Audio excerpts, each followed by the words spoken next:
Hayaan niyo akong sumama. Ano ka mo? Huwag na, Jiro! Wala ka namang kinalaman sa mga nangyayari dito. Pabayaan mo ako. Itigil niyo na tong dalawa. Kasa nakikiusap ako sa'yo. Hindi pwede. Bitiwan mo na ako. Hindi, Jiro! Basta ayoko! Ano ba naman to? Kung ako sa'yo, hindi na ako haharang dyan, Alice. Ayan, hindi ko na pinatulan ha. Hindi ko siya sinaktan dahil lang sa'yo. Salamat. Alice! Huwag kang sasama! Tumahimik ka, Teniente. Alam ko na hindi mo alam ang totoong sitwasyon dito. Si Alice ay isang... Kasa! Umuwi na tayo, Alice.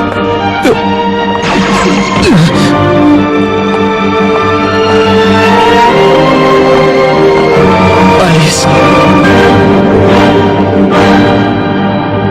11th yard.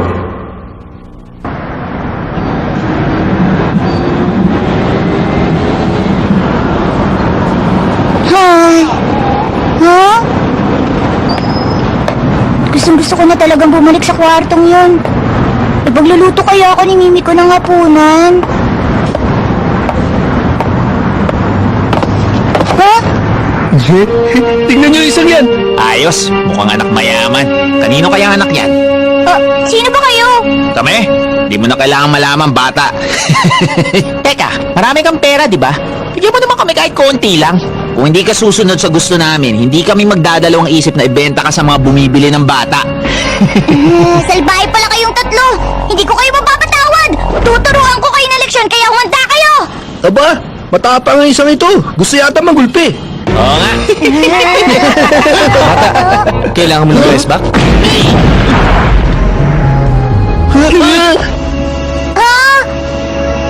Ikaw pala si Alman! Kumusta? Nagkita ulit tayo. Kotaro. Sandali lang. Mag-isa ka lang? Nasaan na ba yung kapatid mo? Ang totoo niyan...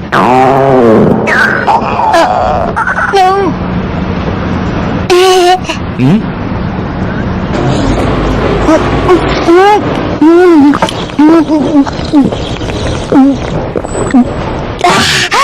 Maraming salamat si Alman! Busog na busog talaga ako! Huwag mong kalilimutang nilibre kita ngayon. Dahil sa ramin at pagtulong ko sa'yo, may listahan ka na ng utang sa akin. Nasasabik na ako. Kasa ang itim na ahas pala. Bakit parang masaya ka yata?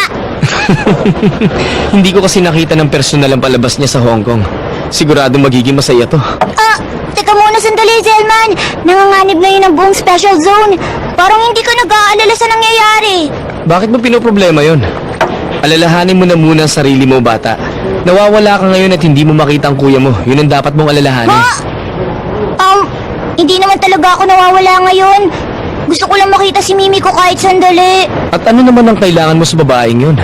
Naisip kong baka pwede niya kausapin si Kuya Jiro para kumbinsihin siya. Kumbinsihin? Bakit mo gustong gawin yun ni Mimi ko? Hindi ko rin alam pero pakiramdam ko yun ang dapat kong gawin. Parang di maganda kung magpapatuloy ito. Hindi pwede yun! Pero baka naman nagkakamali lang ako. Hindi ko naiintindihan yung mga mahihirap na bagay. Hindi katulad ng Kuya Jiro ko. Hindi. Nagkakamali ka. Ha? Dugo pa rin ang pinaka-importante sa mga katulad natin. Yun ang tandaan mo, Kotaro. Yun ang katotohanan sa ating mga black blood na hindi maitatanggi kahit na anong gawin natin. Kahit gaano kakalakas, mahirap pakinggan ang boses. Pero, kung pakiramdam mo nalilito ka na, hindi naman masama kung makinig ka sa ibinubulong ng dugo mo. Subukan mo makinig. Hinding-hindi ka tatraidorin ng dugo mo. Kung hindi ka magtitiwala sa dugong dumadaloy sa katawan mo, tsak babagsak ang bloodline nyo. Pakinggan mo ang sinasabi ng dugo mo. Sana maintindihan mo, Kotaro. Dahil ganun dapat mabuhay ang mga black blood. Maraming salamat sa iyo, Zelman!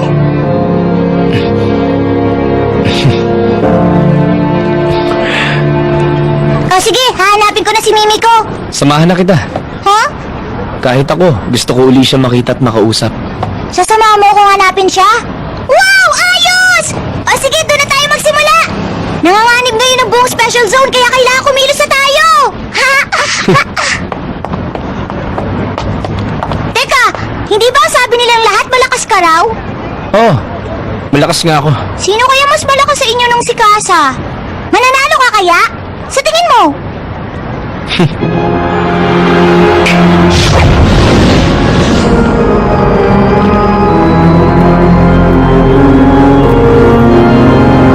Hindi man lang ako pinagpawisan.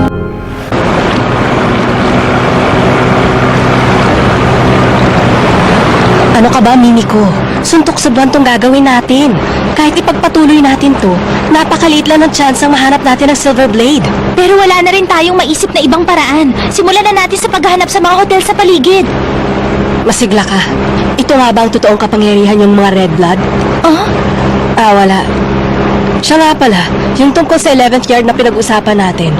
Sa palagay ko talaga, hindi lang basta usap-usapan ng mga tao ang lugar na yon. Bakit naman? Parang halos magkasabay lang ginawa ang Special Zone at ang development ng kumpanya ninyo. At ang totoo, mukhang kontrolado ng Order Coffin Company ang buong Special Zone. Kung may kayamanan nga mula sa Hong Kong na nandito sa Special Zone, siguradong alam yun ng Order Coffin Company. Hindi ba meron ng lalaking lumapit sa kumpanya nyo at nagtanong tungkol sa sinasabi ko sa'yo? Oo, totoo yun, pero... Pag-isipan mong mabuti, Mimiko. Maaring hindi yun alam ng mga regular na empleyadong tulad mo. Pero tsak alam yun ng mga empleyadong galing ng Hong Kong. Teka, wag ka muna magsalita ng tapos, Miss Wong. Nagtataka ako. Bakit parang napaka-importante sa'yo ng 11th yard? Ang totoo niyan, Hello? Hibari?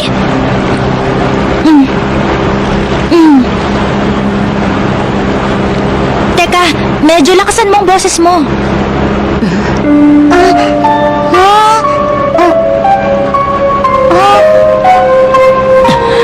Alice?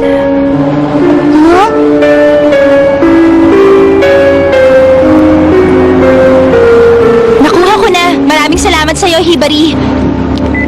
Yung tirahan ng informer, mapupuntahan na natin ngayon. Miss Wong? ano ba naman yan? Hindi man lang siya nagbago kahit na konti lang. Bakit? Nako, pasensya ka na sa akin. Meron lang akong biglang naalala kaya ako natawa ng ganun. Ano, nakita mo na ba ang address niya? Oo. Puntahan na natin yun.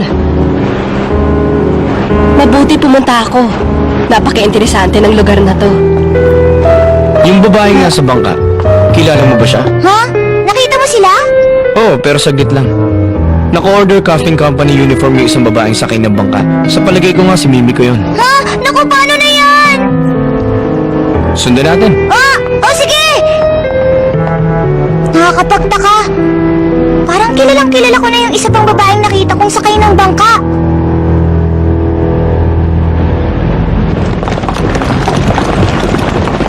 Pwede natin gawin ang kahit na ano rito. Ay, hindi tama. Bakit may mga vampira rito? Baka infected na sila. Hindi pa. Hindi pa Kowloon Children ng mga yon. Kung ganon, ano ang target? Nararamdaman ko na. Pero hindi ko pa rin masabi kung ano yon. Ay nako, sa totoo lang, hindi magandang pakiramdam ko rito, Jiro. Kapag nabuking tayo ni Sang, siguradong ibibitin ako ng patiwarik na matandang yun. Ang sabi ni Kate, kaya na raw nila kahit walang anumang tulong mula sa'yo. Ano? Asasama talaga nila! Number 1 ako sa department namin! Ay, beer na nakakawalang gana. Pwede ba mamaya ka na magmaktul dyan? Baka sa mga oras na to meron ng masamang nangyari kay Kotaro. Pakiusap lang, tulungan mo ako, Rinsuke. Huwag ka naman masyadong mapraning dyan, Jiro. Kahit anong sabihin mo, black blood pa rin ang kapatid mo si Kotaro. Kahit ipasagasa mo siya sa piso na hindi agad siya mamamatay. Pero napakalaking posibilidad na nasa special zone si Kasa ngayon. Kaya nga hindi ko pwedeng hayaang mag-isang kapatid kong si Kotaro. Kaya kung pwede, pakinggan mo ako. Huwag ka kasi masyadong OA sa pag-aalala. Kung palalakihin mong maliliit na bagay, lalo lang lalala ang sitwasyon. Nakuha mo ba, Jiro? Hindi naman kayo ang totoong habol ng Kowloon Children, kaya pwede ka mag-relax dyan. Anong sabi mo, Rinsuke? Ganyan din ang sinabi ni Ken. Hindi raw kami ang pakay ni Kasa. Kung ganun, anong bagay ang meron dito at handa niyang isakripisyo ang buhay niya? Kasi ang totoo niyan, May alam ka sa bagay na ito. well, medyo... Magsalita ka na ngayon! Matagal na ito naglalaro sa isip ko. Ang mga kondisyon sa pagpasok dito at ang barrier ni Sei. Parang ganito rin ang nangyari sa Sacred War sa Hong Kong dati.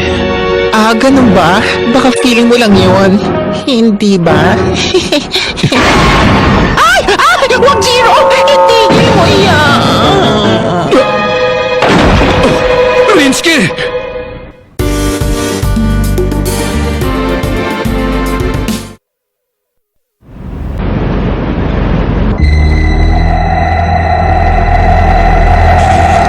Sugod!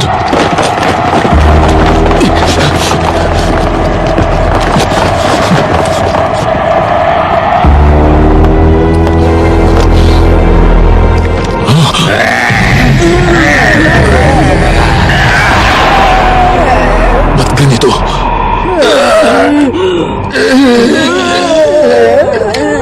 Nakagat ba sila? Mali ka. Kung nakagat sila, malamang nagbago na sila ng anyo kanina pa. Ang aga niyo naman.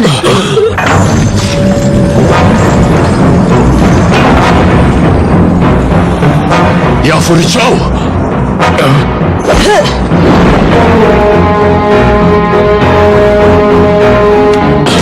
Silver! Nakuha ko na. Matalino ka rin pala. At him pa lang yon. Fire!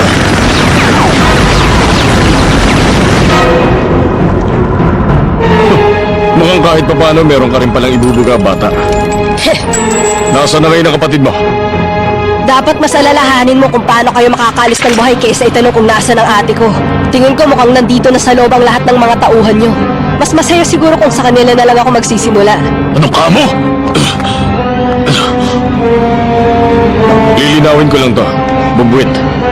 Nung pa lamang mga sandaling tumayo ka sa harapan ko, tapos na kaagad ang labang ito. Yan ang makikita natin.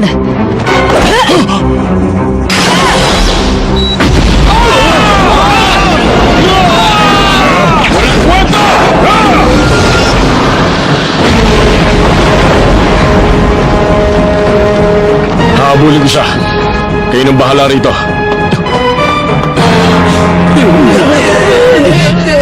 Ano ba yan? Dahil ko pa manikan de susi. Si Kane, tama ba? Tama. Kitams, hindi ko talaga pwedeng sabihin sa'yo. Ikaw kasi pinilit mo akong dumaldal. Libre mo na itong merienda. O sige, tutulungan kita sa isang kondisyon. Anong kondisyon? Gusto ko, mag-sorry ka muna kay Mimi ko, maliwanag.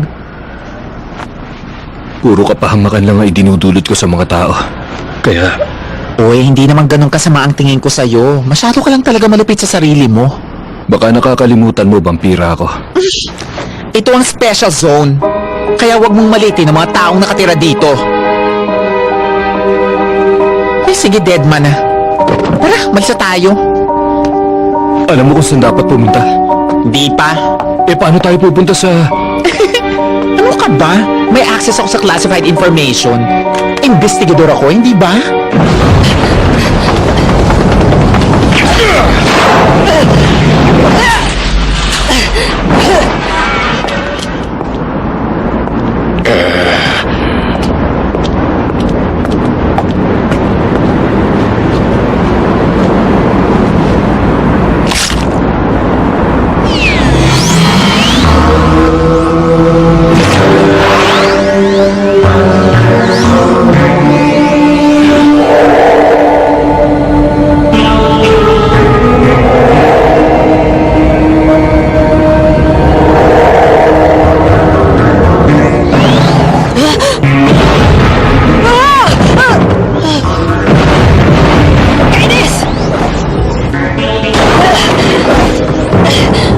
Nakabuntot pa rin siya.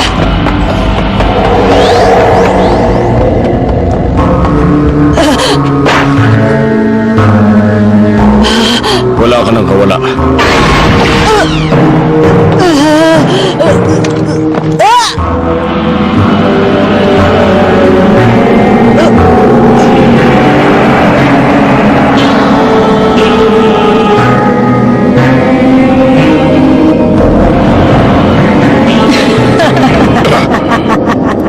Sinabi ko na nga ba't darating ka, King. Tingin ko atat na atat ka na talagang makita ko. Tama ba? Pero hindi pwede.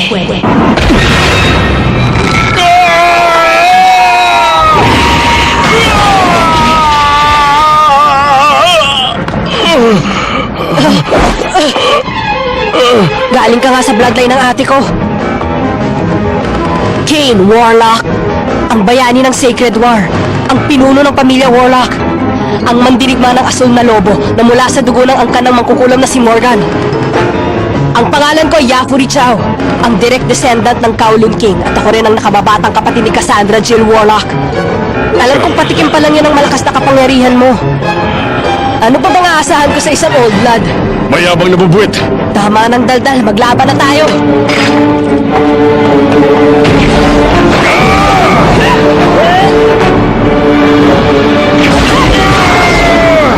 Ang batang ito, magaling siya. Tumaba ka na!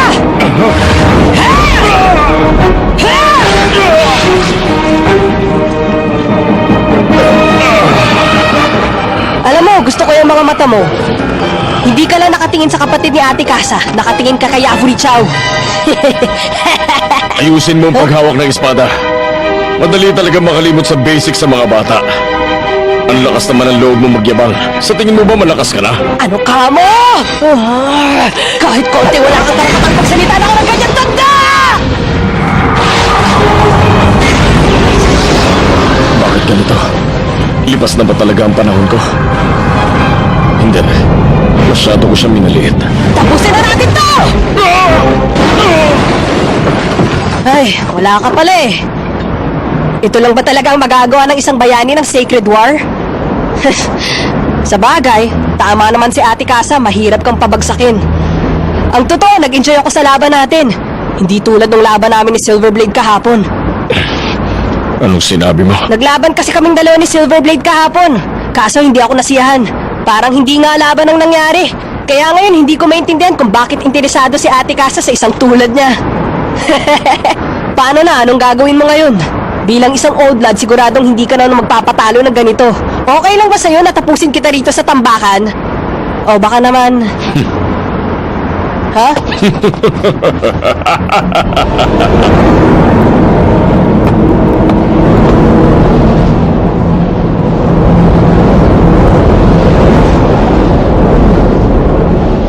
Masyado ako nasabik makipaglaban kaya nakalimutan ko ang isang mahalagang bagay. Wala na akong mukhang maihaharap kay Master Yu. Anong sinasabi mo dyan? Gusto mong malaman? Matinding ganan! Yun ang tinutukoy ko! Sa oras ng nalobo! Nalobo na! Tumanda ka na!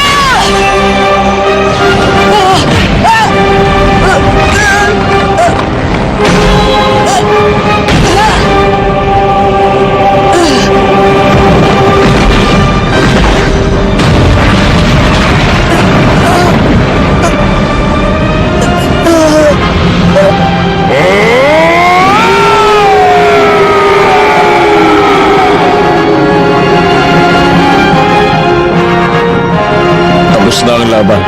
Kaya isaksak mo to sa kokote mo. Nakahanda ang lalaking yun ay sakripisyo ang buhay niya sa laban. Kaya alam kong walang magagawa laban sa kanya si Mistress Casa.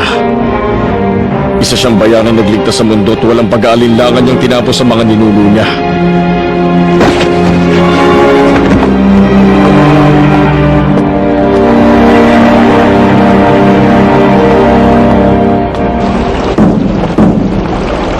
Magandang hapon! May tao ba dyan sa loob? Bukas? Tao po!